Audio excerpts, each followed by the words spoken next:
Thank you for joining us. Welcome to Business Incorporated, coming to you live from Lagos, Nigeria. I'm Chimezie Obi Iwago. On the program today, South Sudan's Ministry of Petroleum invites a bid on a public tender to perform the audit and produce a 2017 audit report on the industry. Anglo-American's diamond unit, De Beers, launches the world's largest diamond exploration vessel off the coast of Namibia. Plus, miners vow to fight South Africa's new black ownership rules. Let's get started with the markets, beginning here in Nigeria, where the market continues trading in the green zone this Friday. At intraday, the all-share index was up 0.13%. The Johannesburg Stock Exchange was down 1.28%. In Egypt, the country's largest steel maker, EZZ Steel, rose 0.5%, outperforming the index, which fell 0.17% on Thursday. Late on Wednesday, the company said it could raise its production of rebar to its maximum capacity of 4.6 million tons per year if tariffs on imported rebar continued. Cairo imposed temporary tariffs on steel rebar from China, Turkey and Ukraine last week. They are set to last for 4 months in order to protect local manufacturers hurt by imports. Kenya closed up on Thursday 0.59%. In the Middle East, stock markets were mixed on Thursday, with Qatar and Dubai rising despite a fall in crude oil prices, while Saudi Arabia's decline was cushioned by hopes it will be put on review for possible emerging market status next week. Saudi index was down 0.48%.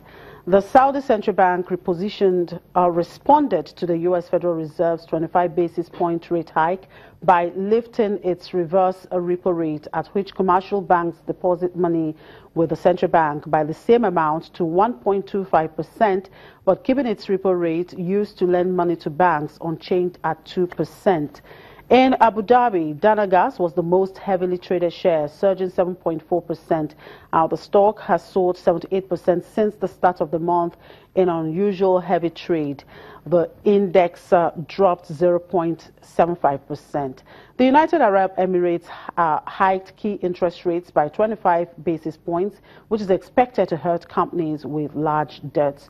In Dubai, Emma Properties climbed 1.3% to 8.0 dirhams after Morgan Stanley raised the stock to overweight from equal weight, with a price target of 10.80 dirham, up 23% from the previous target price. The index closed 0.3% higher. Qatar's index rose 0.74%, gaining for 2 days straight for the first time since June 5, when 4 Arab states, including Saudi Arabia, cut diplomatic and trade ties with Doha. The index is down 6.7% since that date. The markets are closed today for the weekend, and of course will reopen for trading on Sunday. In Europe, markets were higher in early trade as investors digested news of more money for Greece and focused more on wider political events. Let's bring in Ulrich Batz now for details. Hello, Ulrich. Now, the International Monetary Fund has agreed to join the Greek bailout program with a standby arrangement of less than $2 billion. How welcoming is this news for the markets?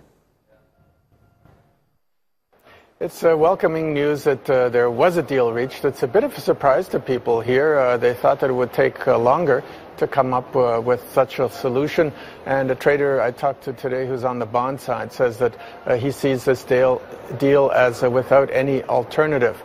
People don't like the deal because it means that the IMF is sort of in, but is not paying anything up front. Maybe in the year 2018, if everything turns out well, it might pay something. But for the moment, Greece will be getting money to stay afloat, to stay solvent, and to stay within the euro and the European Union. And that is what people think is a good idea here. It's somewhat supporting the shares, although here in Frankfurt, where I'm standing, you can see the DAX behind me. It's sort of tiddling about. It's just barely in the positive side, but Greece is a supporting factor for that today. All right, and Google is facing €1 billion antitrust fine from the European Commission for allegedly abusing its dominant position in the search engine market. Tell us more about this. Yeah, it's a fine that could total about €1 billion, and of course that would be a record fine if indeed that was levied. The EU Commission is accusing Google of abusing its market dominance and systematically favoring its comparison shopping pages in its search results, and of course disadvantaging the competition. Google says the Commission is not seeing the reality of how people shop online, and of course Google, with its market dominance, is shaping the way people shop online.